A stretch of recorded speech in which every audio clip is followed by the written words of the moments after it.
এইভাবে star fried egg বানিয়ে একবার দেখুন, আশা করি আপনাদের খুব ভালো লাগবে। নমস্কার, ত্রিনেত্রাস কুকারিতে আপনাদের সকলকে জানাই আমার সাদর আমন্ত্রণ। আজ আমি আপনাদের জন্য নিয়ে এসেছি star fried egg with capsicum and onion. একটা বলে 4টে ডিম একটু নুন দিয়ে ফেটিয়ে নেব, ফেটিয়ে সরিয়ে রেখে দেব। এবার অন্য একটা বলে 1 teaspoon cornflour, 1 teaspoon sugar, half teaspoon black pepper, 2 tablespoon soya sauce আর জল 1/4 কাপ মিক্স করে একটা সস বানিয়ে সরিয়ে রাখবো। আপনাদের অনেক রিকোয়েস্ট করছি পুরো ভিডিওটি দেখবেন আর একটা লাইক দেবেন। আপনাদের একটা লাইক আমার চ্যানেলটিকে এগিয়ে নিয়ে যাওয়ার অনেক সাহায্য করবে।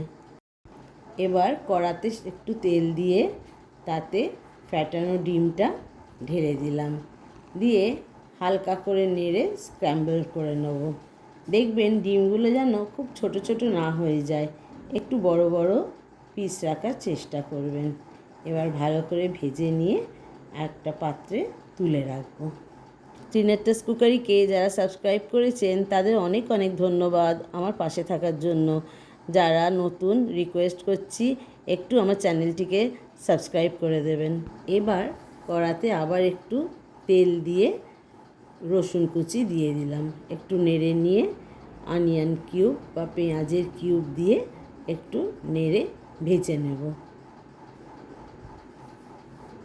তারপর এতে একটু গ্রিন অনিয়ন বা পেঁয়াজ কলি ছিল সেটা একটু কেটে দিয়েছিলাম।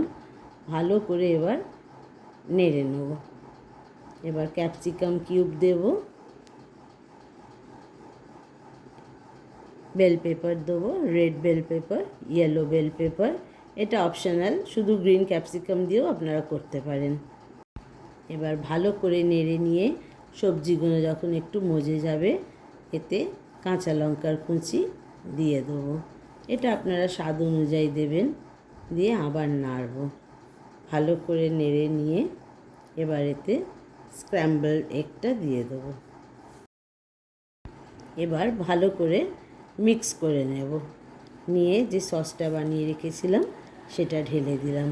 এই রান্নাটা অতি সহজ, বানিয়ে দেখবেন, আশা করি আপনাদের খুব ভালো লাগবে।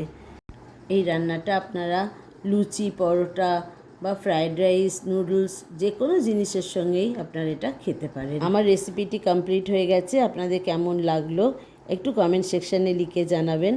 এতক্ষণ আমার সঙ্গে থাকার জন্য অনেক অনেক ধন্যবাদ।